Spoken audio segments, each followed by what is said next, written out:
Turlange, Price search for solutions after pre-dawn hell. In the aftermath of Saturday's early morning attack at 44 Walkers Avenue in Gregory Park, there are varying views on the path forward in bringing safety back to the traumatized members of the community. The incident left more than 45 people homeless, including infant children. Orlando Turlange, Member of Parliament MP for St. Catherine East Central, who visited the area yesterday, said the violent incident was an act of terrorism perpetrated by armed gangsters. This is not merely arson.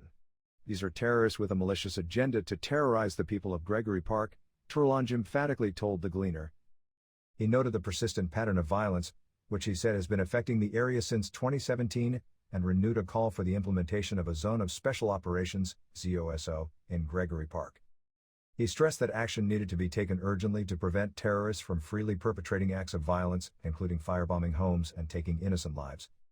The MP went on to express deep concern over the 48-hour curfew imposed by the police, which was set to end today, and how it was contributing to an atmosphere of fear among residents.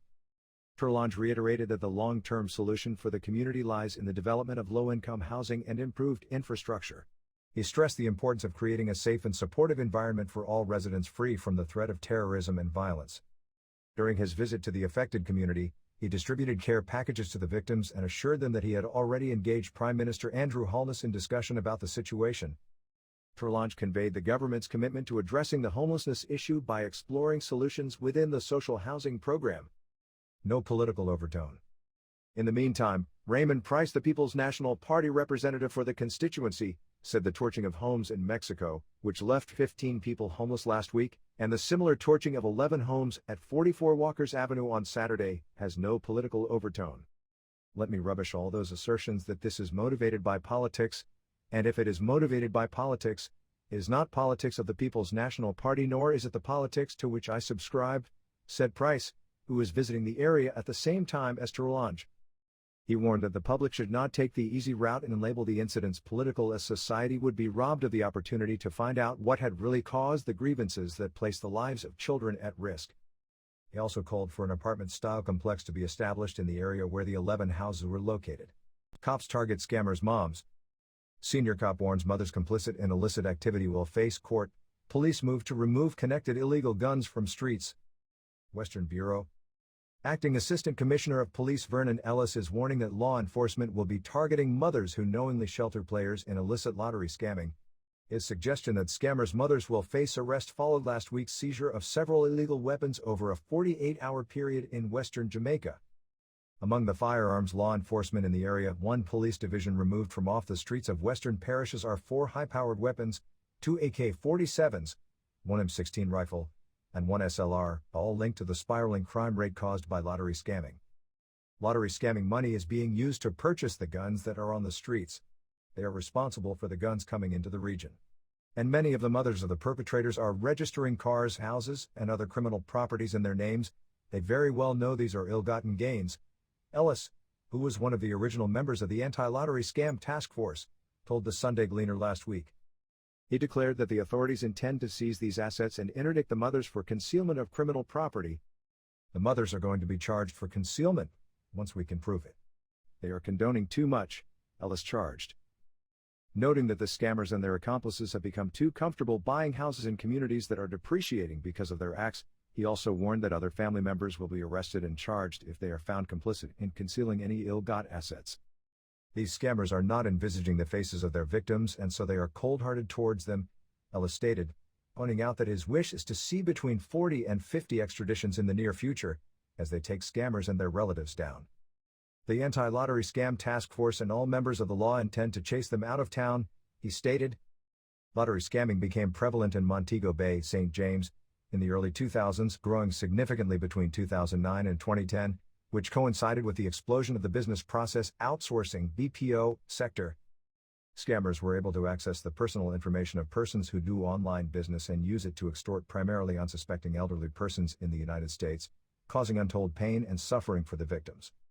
In the last 13 years, as cash-rich scammers' battle for turf and influence crime, especially homicide, escalated, spreading its vicious tentacles across western Jamaica, including into some of the quietest rural communities that were once crime-free. Eventually, several rural areas in the western region were infiltrated by scammers who have now spread to every parish across Jamaica.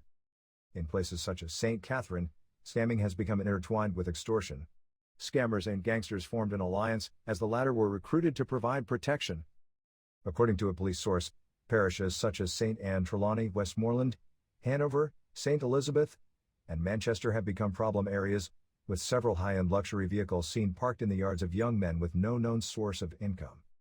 We reach a point way lotto scam, a mashup Westmoreland. It starts to mash up parts of Trelawney, is a mashup of Clarendon. And the whole of St. Elizabeth, which was peaceful and had only crimes like predial larceny, is now controlled by scammers. The source told the Sunday Gleaner, adding that Manchester was under siege up to last year. Police force infiltrated. The police force was also infiltrated, causing Rear Admiral Harley Lewin, when he was the Commissioner of Police, to interdict the staff at the Mount Salem Police Station in Montego Bay for their alleged involvement in lottery scamming in 2009. A year ago, Shelley and Catherine Allen, a female officer stationed in St. James, was arrested in the United States, accused of being the mastermind behind a lottery scamming network in Trelawney. She pleaded guilty to her involvement. Over the years, several initiatives, in partnership with international law enforcement agencies, have been implemented to cauterize the illicit trade that has robbed countless elderly Americans of all their assets. The Law Reform, Fraudulent Transactions Special Provisions Act 2013 was enacted to combat lottery scamming, advance fee fraud, and other fraudulent transactions. The Anti-Lottery Scam Task Force was also established as local and international counterparts work to put an end to the illegal trade, but in recent years it has come under fire for dropping the ball. Bring them to justice. In spite of the efforts, including local/international partnerships, lottery scamming continues to thrive, raking in billions of Jamaican dollars for the criminal underworld. Just last week, a Jamaican national, who was previously extradited to the United States from Jamaica, pleaded guilty in the U.S. District Court for the Western District of North Carolina in connection with a fraudulent Jamaica-based lottery scheme that targeted elderly victims in the United States. According to court documents, Annie Linton Stewart, 39, of St. James, pleaded guilty to one count of conspiracy to commit mail and wire fraud. As part of his plea agreement, Stewart admitted that he contacted elderly Americans by telephone and falsely told them that they had won money and other prizes in a sweepstakes or lottery.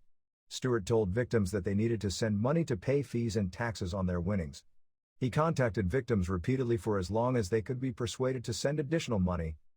At Stewart's direction, victims used wire transfers and the U.S. Postal Service, among other means, to send money to individuals in the United States and Jamaica who served as intermediaries and passed on the money to Stewart. In fact, no lottery ever existed, and no victim ever received any money or other prizes. The scheme defrauded victims of hundreds of thousands of dollars, said the U.S. Department of Justice in a press release. Stewart is the latest example in the department's ongoing efforts to root out and deter fraud from foreign locations that target our most vulnerable consumers, said the release. Each year, millions of older Americans suffer heavy financial losses in the hands of scammers operating in the United States and abroad, said U.S. Attorney Dina J. King for the Western District of North Carolina. Today's guilty plea underscores our efforts to investigate and bring to justice perpetrators of elder fraud schemes no matter where they originate. We will continue to join forces with our law enforcement counterparts to do all we can to stop these criminals from stealing from our seniors. $5.4 million in unclaimed NCB funds set to default to the government. Approximately $5.4 million in unclaimed bank balances will default to the Consolidated Fund from the National Commercial Bank come the end of this year. That's according to information published by the Ministry of Finance. The list of unclaimed balances was published on the ministry's website earlier this week, covering up to March 2023. It comprises relatively small balances ranging from a few hundred to tens of thousands of dollars. Many of the balances go back as far as 2 decades. The publication gives account holders or next of kin for deceased account holders an opportunity to claim the balances from NCB before they're handed over to the government. Relieved to travel freely to Jamaica.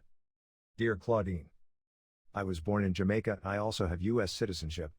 In 2014, 2 years after I had migrated to the U.S., I paid a visit to Jamaica. Since then, stop orders placed on me by Jamaican immigration have been troubling. On the return flight to the USA, I was taken off the flight by Jamaican immigration officials. I was informed that I was flagged because a person with a similar name was charged and convicted of rape in Old Harbor. This person had disappeared after he was released on bail. Every time I visit Jamaica, I am stopped and taken to a back room. I have to explain myself every time, and I was even taken off the plane twice. I contacted my uncle, who was a deputy superintendent DSP in the Jamaica Constabulary Force, and told him what I was accused of. He knew that I had never lived in Old Harbor. After my uncle contacted the rape department and the head of immigration, I was released later that evening. My uncle advised me to go to the Passport, Immigration and Citizenship Agency, PICA, on my next trip to Jamaica and surrender copies of my passport. I did that. However, when I visited the island in 2017, I was again taken off the plane at the Norman Manley International Airport on the return flight to the U.S. In 2019, when I traveled to the island through the Sangster International Airport, in Montego Bay, St. James, the immigration officers again held me for hours and took me to a back room. I asked them to call the DSP in Kingston and I was eventually released. On the return flight to the U.S., I was again held and then released. I have also gone to the courts in Spanish Town, St. Catherine, to try to clear up the matter but have had no success. On hearing my plight, a supervisor at Sangster International Airport tried to help me. He investigated my case and noted his findings in a book at the airport. I now travel to the island via Sangster International Airport, and when I am detained, I now refer the immigration officers to this book. The supervisor also advised me to check with immigration prior to leaving the island so as to avoid embarrassment. I was born and raised in Manchester and have never visited or lived in Old Harbor. Please help me to travel to and from the land me love without any problem. Dear JC, Tell Claudine initially contacted PICA about your concerns after you wrote to the column in February this year. After several queries, in July PICA informed Tell Claudine that for the matter to be investigated, she would have to write to the agency. You wrote to the PICA's Chief Executive Officer Andrew Winter on July 23, 2023. On August 8, 2023, Tell Claudine received the following email from Mr. Winter, the Passport, Immigration and Citizenship Agency, PICA, confirm receipt of your emails on behalf of JC, who indicated that while traveling he has been checked by immigration. Since receiving the information from both you and JC, we conducted an investigation into the matter. Based on the findings of the investigation and information provided by JC, he should no longer experience any challenges while traveling to and from Jamaica. The matter is now closed and we would like to wish JC safe and secure travel going forward. On learning that you will no longer experience any challenges while traveling to Jamaica, you sent Tell Claudine the following email. Thank you very much for your dedication and determination in this matter. I'm so happy it is resolved. For 7 years I have been embarrassed while entering and leaving Jamaica, so embarrassed to the point where tears come to my eyes for the way I have been treated and have to be explaining myself over and over again, sitting in that back room for hours, sometimes with no attention from the officers. But, with your help I feel relieved. Thanks again. We wish you all the best.